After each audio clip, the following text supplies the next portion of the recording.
بسم اللہ الرحمن الرحیم نحمده ونصلي ونسلم على رسوله النبی الکریم اما بعد فاعوذ باللہ من الشیطان الرجیم بسم اللہ الرحمن الرحیم فاسألوا اہل ذکر ان کنتم لا تعلمون۔ ایک سوال یہ کیا جاتا ہے کہ جب میت کو دفنا دیتے ہیں تو اس کے بعد پھر تھوڑی دیر کے لیے وہاں بیٹھ کر ذکر اللہ کرنا یہ جائز ہے یا ناجائز ہے؟ دیکھیں، میت کو دفنانے کے بعد اس کی قبر پر بیٹھ کر یا کھڑے ہو کر اس طرح ذکر اللہ کرنا، تسبیح پڑھنا یا تکبیر پڑھنا یہ بالکل جائز ہے، اور پھر میت کے عذاب میں تخفیف کا بھی باعث ہوگا انشاءاللہ عز و جل۔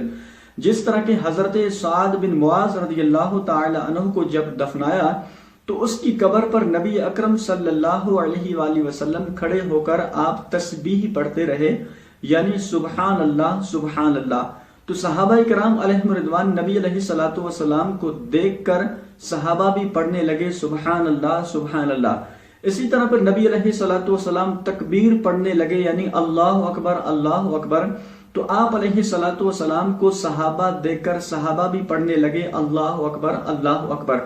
اس کے بعد پھر صحابہ نے پوچھا کہ یا رسول اللہ صلی اللہ علیہ وسلم، پہلے آپ نے تسبیح شروع کی یعنی سبحان اللہ، اس کے بعد پھر آپ نے تکبیر شروع کی اللہ اکبر، اس کی وجہ کیا ہے؟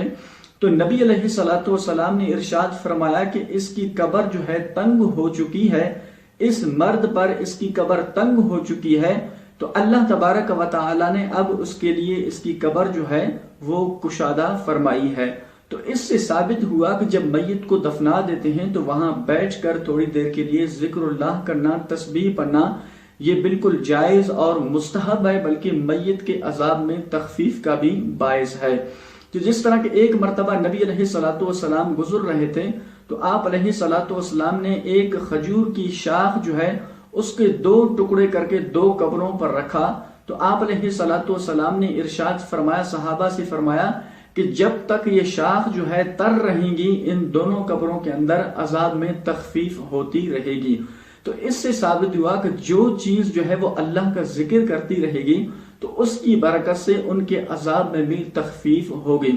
تو ان کی قبروں پہ کھڑے ہو کر اس طرح جب ہم میتوں کو دفنا دیتے ہیں، اپنے مردوں کو، اپنے پیاروں کو قبروں میں دفنا دیتے ہیں، تو ہمارے لیے بہتر اور افضل یہی ہے کہ ان کی قبروں پہ کھڑے ہو کر تھوڑی دیر کے لیے ذکر اللہ کریں، تسبیح وغیرہ پڑھتے رہیں، درود شریف کا نذرانہ پڑھتے رہیں، تو انشاءاللہ عز و جل ان کے عذاب میں تخفیف ہوتی رہے گی۔ اللہ کریم جل جلالہ کی پاک بارگاہ میں دعا ہے کہ مالک کریم ہم سب کو عمل کی توفیق عطا فرمائے۔ وآخر دعوانا ان الحمد للہ رب العالمین۔